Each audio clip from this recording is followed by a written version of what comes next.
Deus criou alguns princípios, e os princípios que Deus criou, eles não podem ser quebrados. Existem algumas leis e princípios criados por Deus, como gravidade e tantas outras, que se tentarmos desafiá-las, nós vamos ter problemas com elas. E uma das leis criadas por Deus é a lei da semeadura. Deus estabeleceu que ações se tornariam sementes.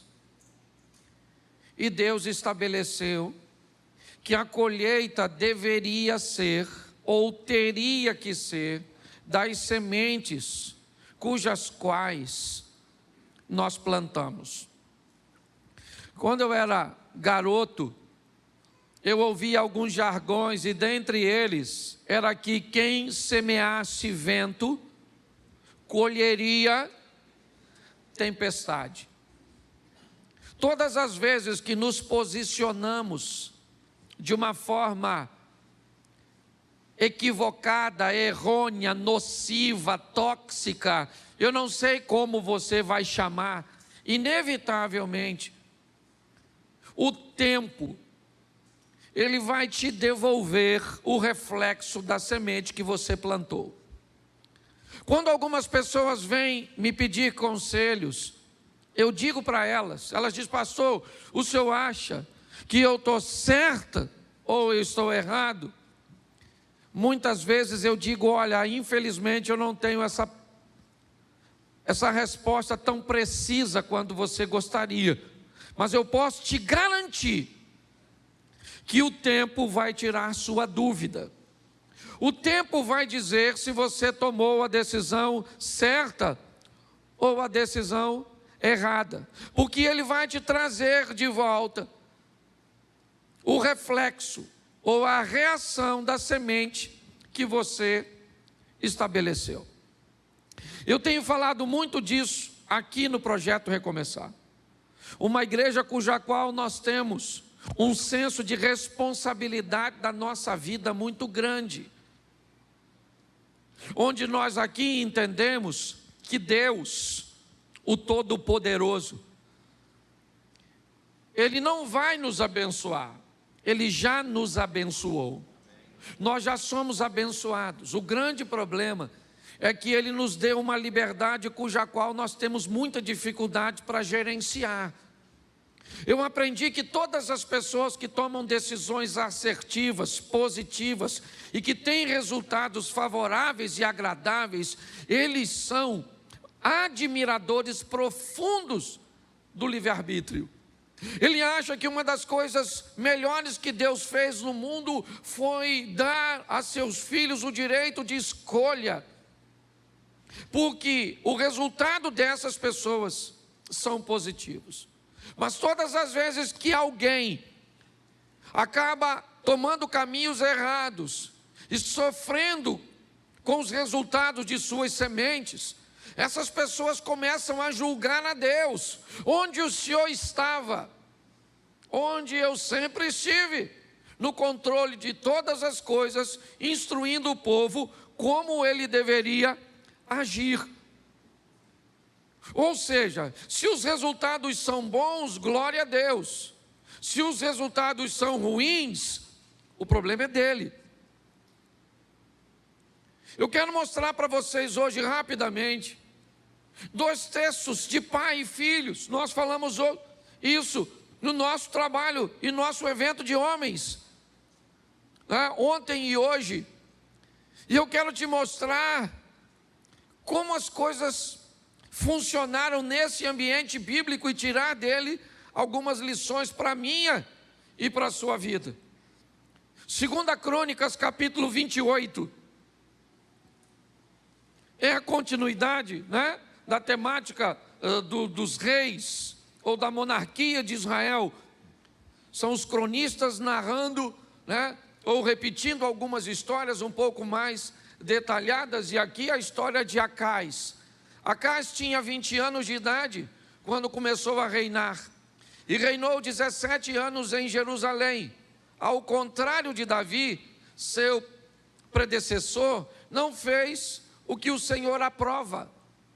Ele andou nos caminhos dos reis de Israel e fez ídolos de metal a fim de adorar os Baalins. Queimou sacrifícios no vale de Ben-Rimom e chegou até a queimar seus filhos em sacrifício, imitando costumes detestáveis das nações que o Senhor havia expulsado de diante dos israelitas. Também ofereceu sacrifícios e queimou incenso nos altares idólatras, nos altos das colinas e debaixo de toda a árvore frondosa. Por isso, o Senhor, o seu Deus, entregou-o nas mãos do rei da Síria. Os arameus o derrotaram, fizeram muitos prisioneiros no meio do seu povo e os levaram para Damasco. Israel também lhe infligiu grande derrota. Olhe para mim aqui, porque eu quero conversar com vocês. Nós estamos olhando a decisão de um grupo bem pequeno, e aqui particularmente de um rei. Um rei que toma uma decisão, mas uma nação que vai colher o resultado da decisão que o rei tomou. O que me indica que nós precisamos melhorar a qualidade das pessoas que colocamos no poder e que deixamos responsáveis por tomar decisões sérias sobre a nossa vida. Isso vale desde um chefe de família, que ao se tornar um líder que toma decisões que podem fazer com que sua casa, sua família, seus filhos, seu casamento cresça, como fazer com que a derrota se estabeleça e se instaure no ambiente familiar. Isso pode ser usado e ser visto como um pastor que gerencia uma comunidade de fé, como um empresário que gerencia e administra um pequeno empreendimento ou grande, ou por que não dizer um ambiente político cujo qual se estabelece uma liderança sobre município, estado, certo? Sobre o país. O que nós estamos vendo é que Acás tinha 20 anos de idade quando ele começa a reinar em Jerusalém. E ele opta por fazer coisas ruins. E o texto diz que o resultado das decisões de Acabe sobrevém sobre o povo. A Síria vem com o seu poder forte, porque o rei, ao invés de adorar o Senhor, seu Deus, pois a Bíblia diz ali, ele faz uma aliança com Ben-Rimom. Sabe, aquele mesmo Deus que o ex-leproso Naamã diz que nunca mais ia adorar, depois de ter conhecido Deus em Israel através de Eliseu, o rei de Israel olha e diz: já que eles estão ganhando, a Síria está ganhando, então eu vou trazer para cá e vou introduzir na minha vida a adoração a esse Deus. E isso traz um caos. Isso traz derrota, humilhação, escassez, tudo para o povo. Jerusalém está vivendo isso. E é debaixo disso que as coisas vão transicionar. Acás morre e seu filho Ezequias assume o governo. E agora o que Acás deixou de herança para Ezequias foi humilhação. Coloca para mim o primeiro versículo do capítulo 29, pois é lá que eu quero falar, mas eu precisava mostrar o pano de fundo. Esse rapaz chamado Ezequias, ele cresceu num ambiente de derrota. Ele cresceu num lar de humilhação. O ambiente que treina Ezequias não é um ambiente próspero, não é um ambiente de fé, não. Ezequias é alguém que tem todas as desculpas do mundo, talvez como você e eu, para justificar o nosso fracasso mediante o que nós vivemos. Eu não sou um bom pai porque não tive um bom pai. Eu não sou um bom gestor porque não aprendi a ter uma boa gestão. Eu não consigo me relacionar com Deus porque a minha família não tem uma história de fé.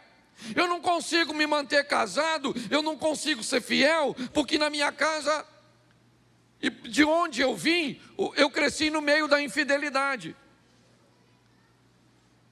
Quando nós olhamos para as heranças que nos deixaram, talvez elas sejam um forte argumento para que você se ampare, se escore, ok? Utilize como muleta essa desculpa. Ezequias também teria isso. A vida desse camarada tinha tudo para ser um caos. O pai dele morreu, e essa transição de morte de Acais para a gestão de Ezequias não precisa, na verdade, acontecer com a morte. Não, a palavra morte, o teor da palavra morte, quer apenas dizer separação.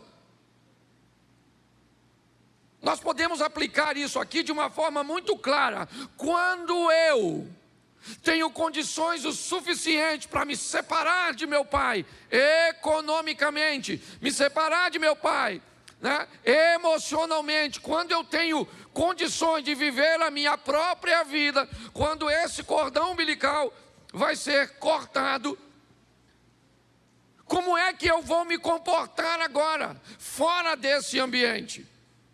Me parece que é apenas isso. Aqui Acais morreu, de verdade, Ezequias assume o governo, e um governo da sua própria vida, porque seu pai não está lá mais para ver. E agora, como é que ele age mediante a isso? É isso que eu queria ver com vocês. Por quê?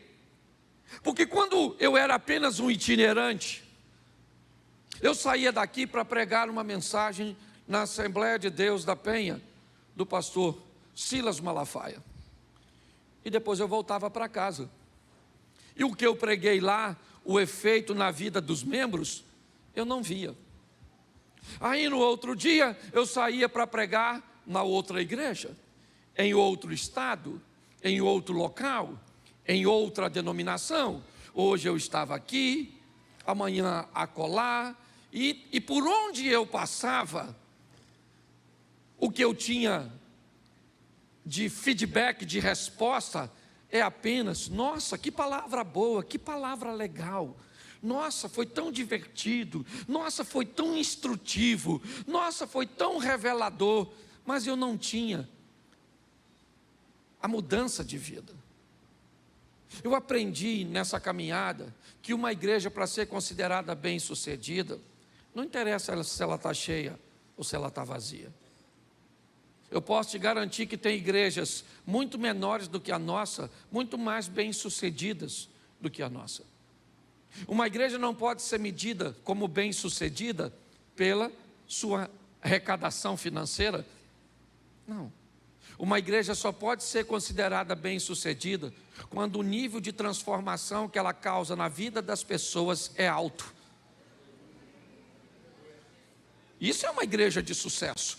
Uma igreja que devolve depois de um culto um marido melhor do que aquele que entrou por aquelas portas, é uma igreja de sucesso. Uma igreja que devolve um filho melhor, um cidadão melhor de volta para a sociedade, um colaborador melhor de volta para a empresa, um cidadão mais consciente de suas responsabilidades para a vida social, alguém que não segrega, alguém que não discrimina. Essa é a nossa função.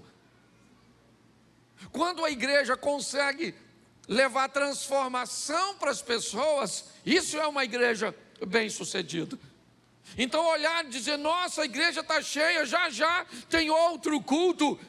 Só que o que acontece? Quando eu me tornei pastor de uma igreja, eu comecei então a ter a informação sobre a transformação das pessoas, que eu comecei a pastorear e a lidar com pessoas todos os dias. E aí eu comecei a ficar preocupado. E comecei a me perguntar se por onde eu passava, na verdade, não acontecia a mesma coisa. A gente prega, e o povo não melhora de vida. Do mesmo jeito. Certo? Olha e diz, nossa, que culto bom. Nossa, senti tanta presença de Deus. E mudou o quê? Mudou nada, rapaz. Mudou nada, estamos do mesmo jeito aí, levando a vida. Tem alguma coisa de errado. Sua vida tem que mudar, meu filho. E para ela mudar, o quanto mais rápido você tomar a responsabilidade e as rédeas dela, mais vai ficar fácil para você. Entenda que o maior eu quero ir numa reunião, que eu preciso de um profeta que me fale do futuro. Não venha para a igreja. Procure-se um vidente, com a bola de cristal, turbante. Porque se a Bíblia diz que nós vivemos debaixo de semeadura e colheita, se você quer saber o que você vai viver amanhã, olhe.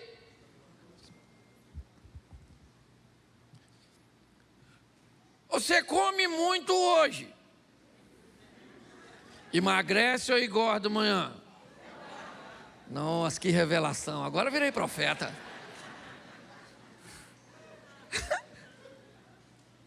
Se você gasta muito hoje, amanhã você está rico. Sim ou não? Você está endividado. Não, agora eu gostei dessas profecias, porque ficou fantástico. Porque tem gente cavando sua própria e botando a culpa no pobre, coitado do Satanás. Eu conheço gente que administra tão mal sua vida que o diabo não ousaria se aproximar de você. Eu disse, não, lá não, cara, o negócio já está ruim aqui. Eu ainda vou fazer uma visita a esse miserável, vai me pedir dinheiro emprestado. O devorador é ele, não sou eu. Você consegue entender?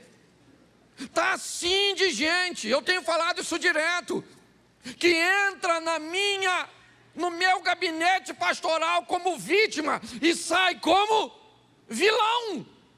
Vilão do casamento, vilão das finanças. E eu fico tentando achar onde o Satanás está aí. Não vejo. A pessoa está purinha, sozinha. Porque eu já falei isso aqui. Se tiver demônio, gente, é moleza. A gente chama os pastores, bota no meio, bota a mão na cabeça, faz o exorcismo. Sai, Satanás. A pessoa fica libertinha. Agora, se não tem o diabo, nós expulsa aqui. Sai de você, você mesmo, infeliz. Sai daí, deixa esse corpo. Não tem como. Você está rindo, mas o assunto é muito sério. Então, o que eu quero te mostrar rapidamente é que esse rapaz, ele tem 25 anos de idade. 25 anos de idade. E ele chega num ambiente muito ruim, cercado por inimigos poderosíssimos, líder de um povo sem autoestima, sem autoimagem, sem poder de reação, e grande parte deles idólatras. Ezequias é alguém que vai conseguir sobreviver e retirar recursos de onde os recursos não têm ou não existem. Ele é um grande exemplo para mim. Por quê? Porque ele cresceu vendo uma coisa que ele não quer para a vida dele. E agora? Agora chegou a vez dele subir no palco da vida e protagonizar a sua própria história. Foi assim com você, foi assim comigo. Chega um momento que a vida pega você e diz assim, ó, vai embora. Seu pai já não tem mais tanto domínio sobre você. Outras pessoas, a não ser que você deixe. Algumas pessoas são tão subjugadas em seus lares de formação, que quando chegam a hora delas tomarem decisões, elas não conseguem. Ficam retraídas, preocupadas em tomar decisões e enfrentar críticas. Vamos onde? Eu não escolho o local onde vamos, porque vai que quando eu chego lá, o lugar está ruim. E aí você vai dizer, por que você me trouxe? Eu não escolho de que jeito fica, por quê? Porque se alguém chegar depois e disser que esse contrabaixo não ficou bom aqui, ele é feio, todo mundo vai descobrir que ele só está ali porque eu decidi que ele estaria.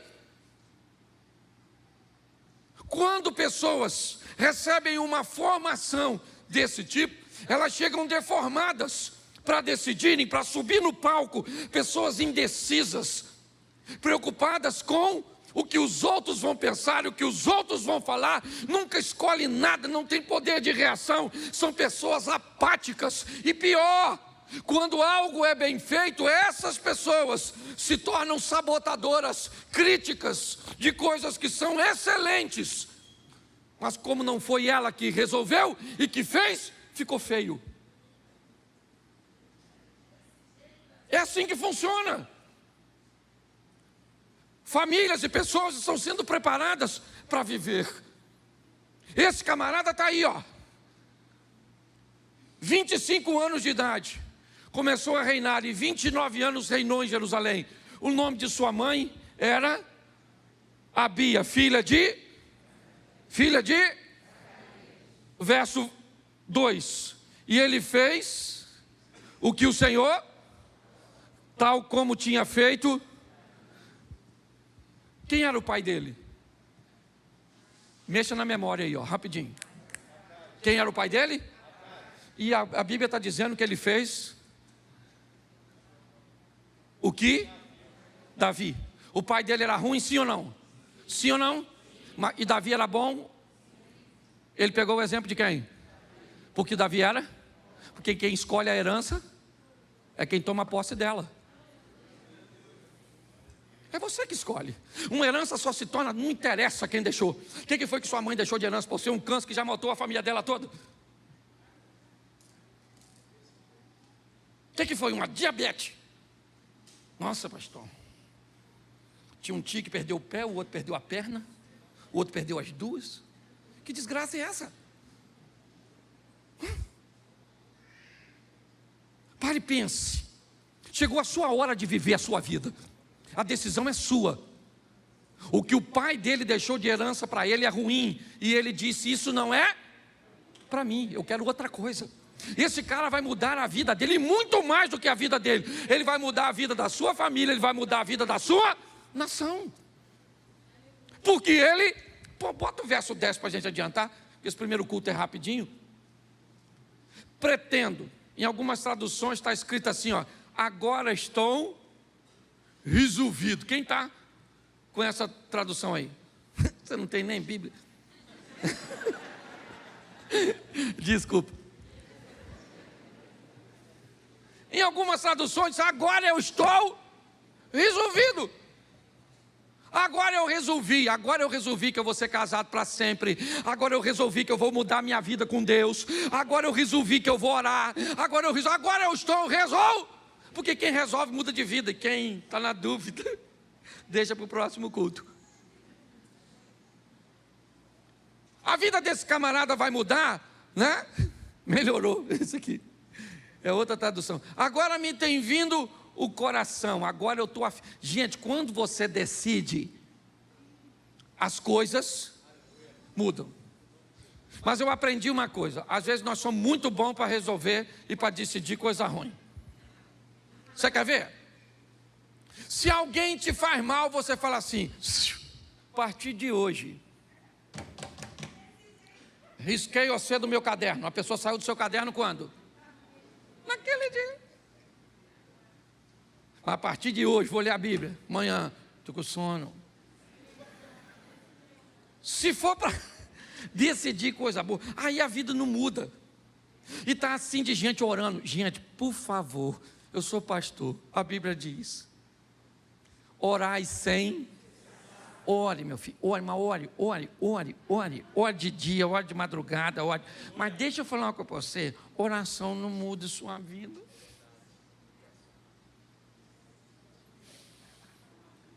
E sabe o que é pior quando você ora muito e vê o outro se dando bem, orando menos que tu? Dá uma raiva dele, dá uma raiva de Deus, dá uma raiva de todo mundo. Fica com raiva até do diabo que nem ora. Porque não é oração que muda a sua vida, é ação, é atitude. Você está entendendo?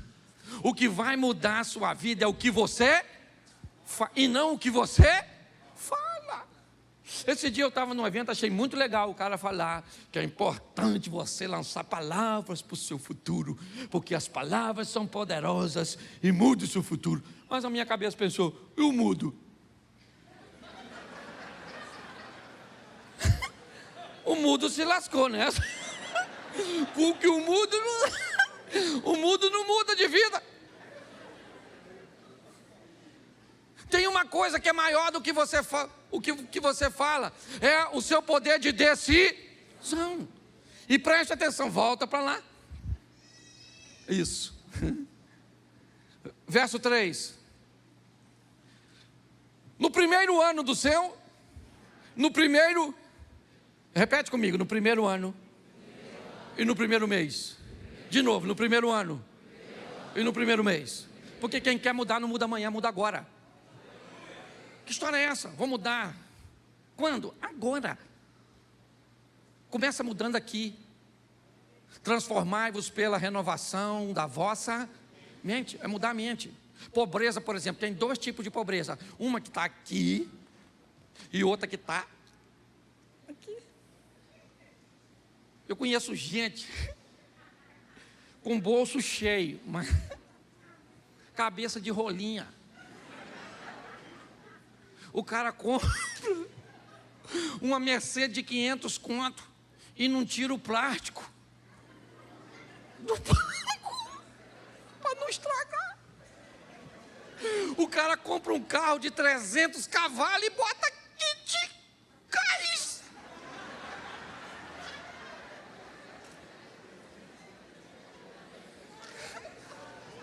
Você perdeu o ânimo de pregar? O bolso dele está cheio, sim ou não? Mas a cabeça é pobre. Já tem gente que não tem nada mas a pessoa é riquíssima de mente. Eu sei que aqui tem gente muito mais assim, e um deles é aquele que vos fala. Essa mulher minha é riquíssima de mente. Dinheiro não tem. Gente rica de mente. Amém? Quando eu olho para esse camarada, eu vejo que ele muda. Quando? Na hora. Sua vida está ruim, quando você tem que mudar? Agora. Qual é o dia mais importante da sua vida? Qual é o momento mais importante? Então, querido, seu casamento muda hoje, muda aqui, muda agora. Sua saúde muda hoje, muda aqui, muda agora. O Brasil muda hoje, muda aqui, muda agora, porque nós lançamos palavra profética sobre ele. Quando nós olhamos para isso, o que ele fez com as portas da casa do Senhor? Ele fez o quê? Ele abriu e... Porque o pai dele quebrou e fechou. Verso seguinte. Trouxe os sacerdotes e os levitas e os ajuntou na praça. Sacerdotes que o pai dele tinha desempregado e ele empregou. O pai de Ezequias apagou uma lâmpada aqui, Ezequias. O pai de Ezequias fechou uma porta aqui, Ezequias. O pai de Ezequias despediu os sacerdotes que Ezequias contratou. Quando? No primeiro ano, no primeiro... Então, uma coisa muito importante é você olhar para a sua vida hoje, seja qual for, emocional, material ou espiritual, e descobrir se ela está no nível que você deseja, ou se o que você tem hoje é uma realidade, mas que ainda não é seu ideal. Pois é você que decide. Se você quer empoderar o diabo, você tem todo o direito. Você tem todo o direito. Você diz o poder que Ele tem sobre a sua vida. Pastor, mas isso é possível? A Bíblia diz que era possível fazer isso com Jesus. A Bíblia diz que quando Jesus entrava na cidade de Nazaré, Ele não podia fazer muitos milagres lá.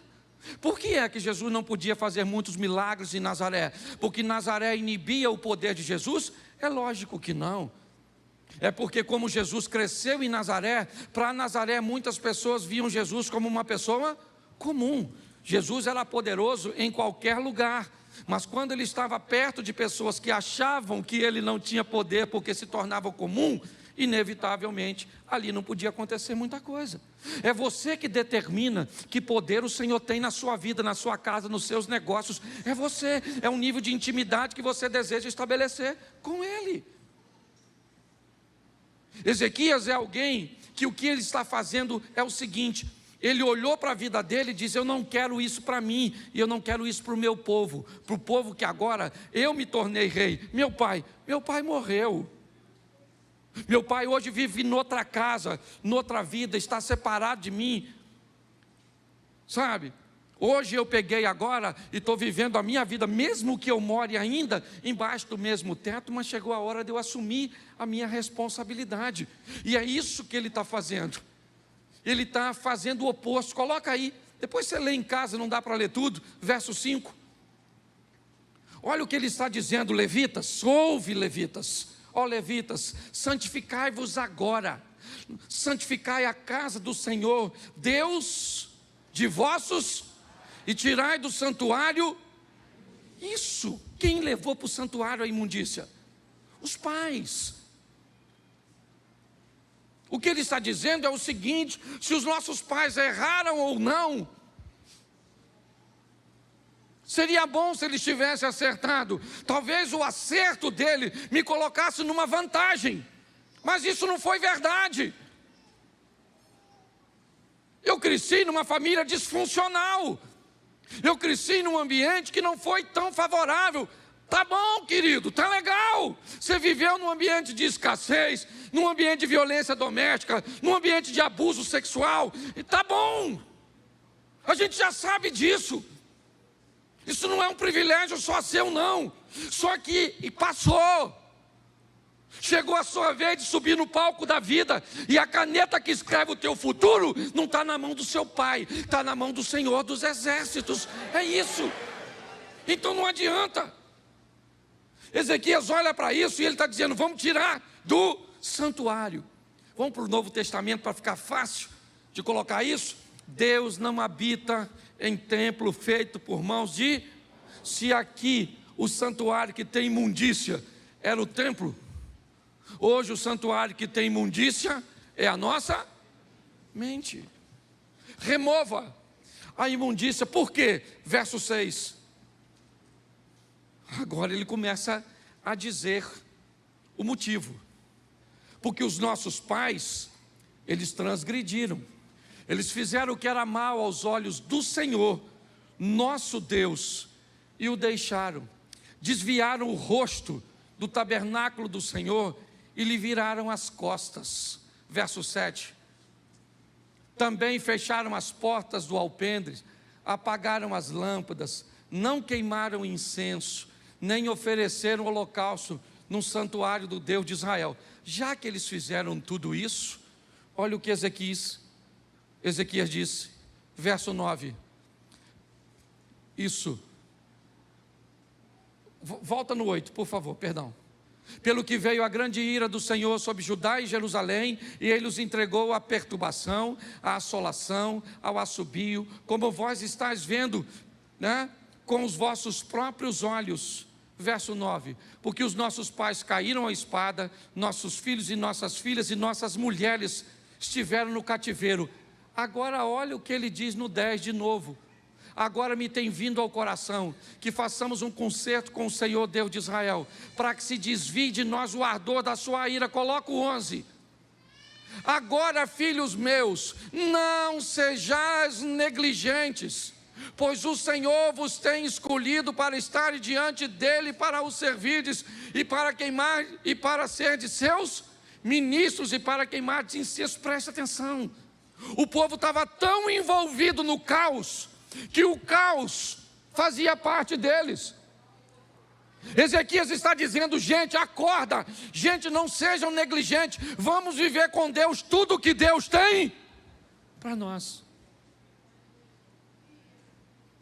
Tudo que Deus tem para nós. O que Deus está dizendo é que nós estamos chegando na reta final. É importante nós amadurecermos e entendermos que grande parte do que nós estamos vivendo ou são resultados diretos das nossas ações ou das ações de nossos governantes. Por muito tempo eu me omiti em falar de política, simplesmente porque nunca gostei da política partidária. Como sacerdote, eu nunca apreciei muito isso, porque todas as vezes que eu defendo um lado, inevitavelmente eu pareço estar do outro.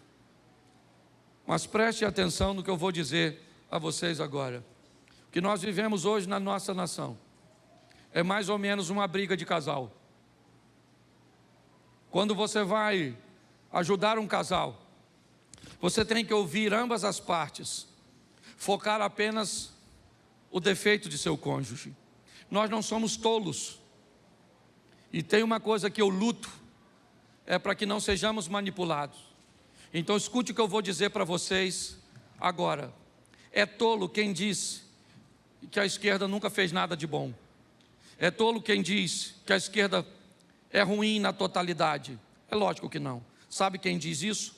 A direita. É como o marido falando mal da mulher. Mas é tolo quem diz que a direita não faz nada de bom. É tolo quem diz que a direita não presta. E sabe quem fala isso? A esposa, a esquerda. Quando nós olhamos para um ambiente, eu queria lembrar você, eu cansei de ouvir ao longo da minha caminhada, de que um cristão não devia falar de política. Ou seja, para eu falar de política, eu tenho que me desviar do evangelho. Que ignorância é essa? Como é que eu não posso falar de algo que eu sou um cidadão? E uma das formas de exercer cidadania é voto, é entendimento, é esclarecimento. Eu cansei de ouvir pessoas dizerem que eu não devo falar de política. É verdade, mas eu nunca vi ninguém dizer para um político que ele não deve se meter nas coisas que acontecem na igreja. Nós estamos vivendo num ambiente de manipulação de mente. E aqui eu não estou defendendo quem está fazendo para lá nem para cá, porque todas as informações que chegam até a mim hoje, aliás, eu desafio você que está aí, qualquer um da igreja, reúne 5 coisas que falam de negativas da direita e da esquerda e me entrega, me dá uma semana para eu pesquisar, e eu garanto para você que mais da metade, tanto da acusação que estão fazendo para a esquerda ou para a direita, são mentirosas, porque a sociedade hoje está pautada no interesse que não tem nada a ver com família, tem a ver com grana.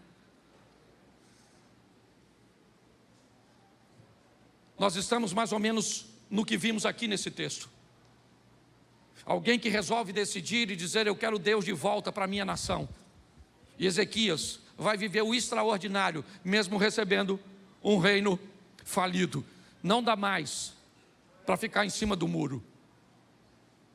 Nós precisamos entender, e vou explicar a você para onde vai, e termino aqui que eu tenho 1 minuto só, que nós estamos terminando um pouco mais cedo. Escute.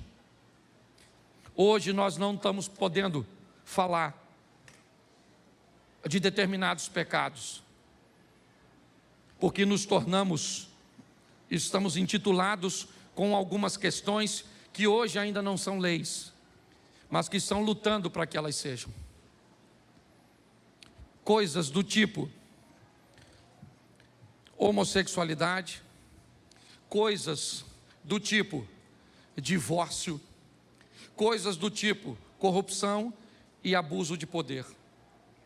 Eu pergunto a você, para que serve uma igreja que não pode falar contra aquilo que a Bíblia condena como pecado?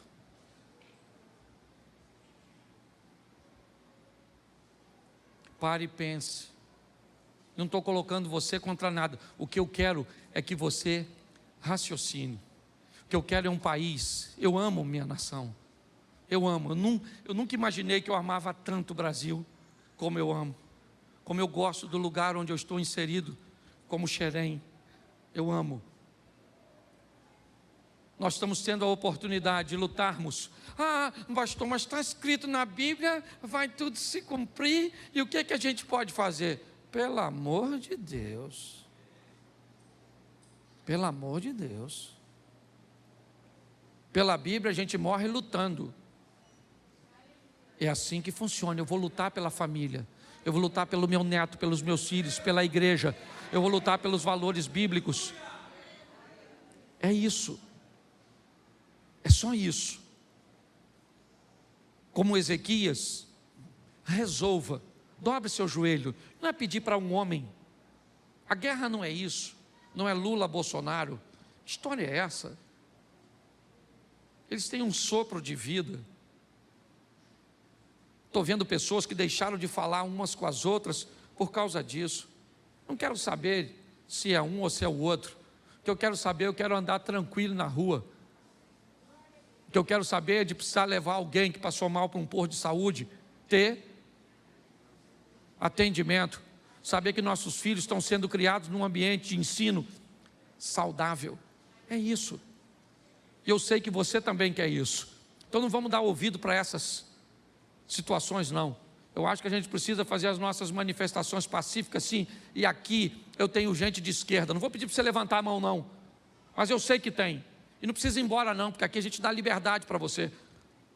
Porque é seu direito. E ninguém pode cercear isso.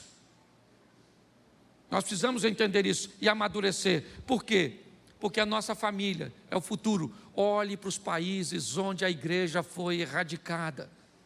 Se você tem filho, quem aqui está intencionado? Se você tivesse intencionado, tem um filho e quer que ele estude, você quer que ele estude onde? Na Venezuela? Em Cuba, na China, na Coreia do Norte, no Canadá você gostaria? Nos Estados Unidos gostaria? Na Inglaterra gostaria? Esse dia uma garotinha falou, pastor, eu quero direitos iguais, socialismo, bolsa da Louis Vuitton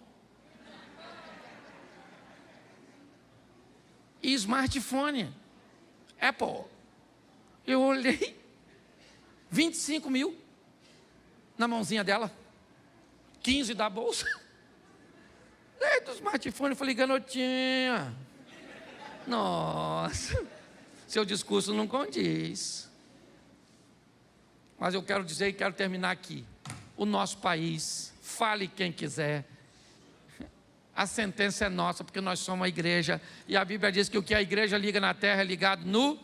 Então fica de pé, porque o nosso país pertence a Jesus. Isso.